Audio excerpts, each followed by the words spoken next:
Ahoj, je tu december a teda aj ďalší vlog.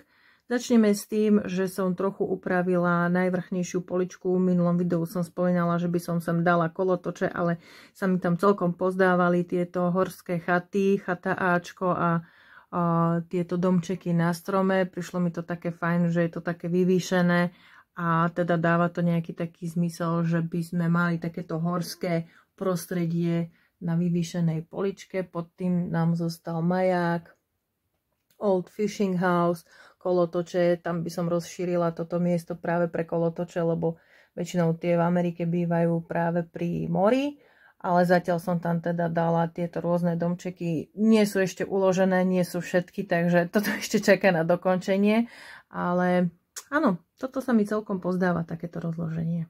Tým, že som domčeky dala na tamtú vzdialenejšiu poličku, dlhšiu, tu mi vzniklo miesto, ale nebude dlho prázdne, pretože tam ešte mi chýba dom sám doma, chýba mi tam knihkupectvo, Sanctum Sanctorum, ešte potom garážne mám postavanú, no a ešte príde samozrejme nový modulár múzeum.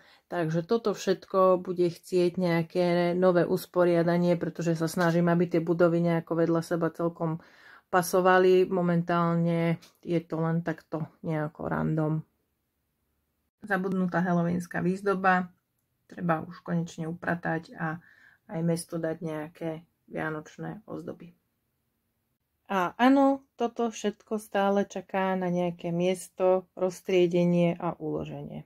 Vážne sa mi do toho nechce. No a objednávka z Nemecka, ktorá sa tvárila, že možno nikdy nepríde, sa pohla a možno bude zajtra doručená. Takže sa veľmi teším. V rýchlosti vám teda ukážem tú objednávku, ktorá má prísť z Nemecka a ktorá nám spôsobuje toľko vrások. Ide o jednu veľkú objednávku, síce čo do počtu, ale hlavným dôvodom tejto objednávky bolo niečo celkom iné. Ako objednali sme veľa panáčikov, mal tam aj nejaké dieliky na vintage sety, Spirius, Shark a podobne. Tiež nejaké podmorské, Space Police a podobné takéto drobnosti, ale hlavné, čo bolo v tejto objednávke, boli tieto najväčšie kolesa, ktoré máme vlastne v magnetizérii zo série M-Tron. Sú katastrofálne drahé, bol to jediný predajca na blízku, kde by poštovné vychádzalo celkom normálne a mal ich 11 kusov, čo bola úplne akože úžasná náhoda, že ich mal toľko kusov, ešte sme toľko nevideli u niekoho, kto je bližšie ako v Amerike. Stoja síce 10,50, to je katastrofálna cena za jeden dielik, no ale dobre, potrebovali sme ich, tak sme ich zobrali už všetky. Potom ešte tam boli nejaké ďalšie dieliky, ktoré nás oslovili, ktoré ako sme mysleli, že celkom fajn, zoberieme aj tie, keď už platíme raz to poštovné. Tak dúfam, že všetko príde tak, ako má a v poriadku, lebo naozaj sa už trochu obávame o tú objednávku. Sice od polnoci snežilo a stále sneží. Keď ti raz príde balík do pakety s legom, tak si proste pre neho ideš.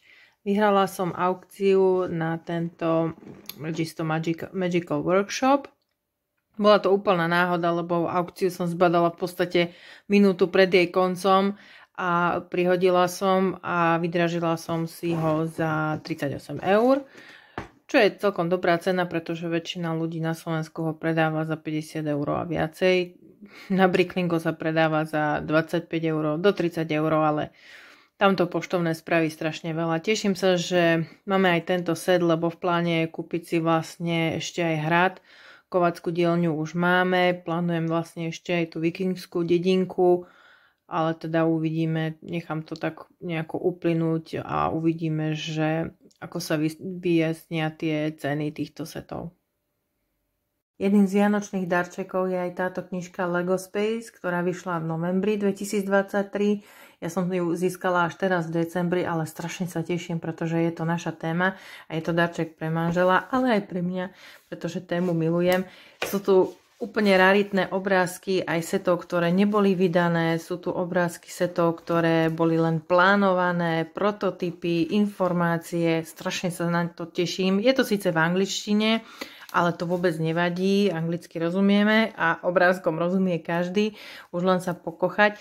Ja som ju kúpila na jednej slovenskej stránke, ktorá dováža knižky zo zahraničia, ale už ju nájdete aj teda nielen na Amazone, ale aj na oficiálnych stránkach lego.com, stojí nejakých 50 €, ale pre milovníka témy Space je to úplne mega darček, takže tento rok budú krásne Vianoce.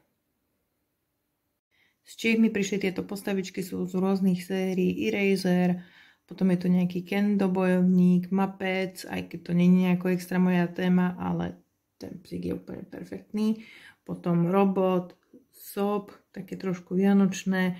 A chýbal mi ešte tento zelený panáčik, červeného a modrého som už mala, takže ešte tohto zeleného som si zobrala. Stal sa zázrak. Objednávka z Nemecka dorazila. Konečne po mesiaci. Tak, a tu by som ukončila dnešný vlog, pretože tých vecí, čo máme objednané na Vianoce, príde trochu viacej a tie vám ukážem v ďalšom videu. Čauko!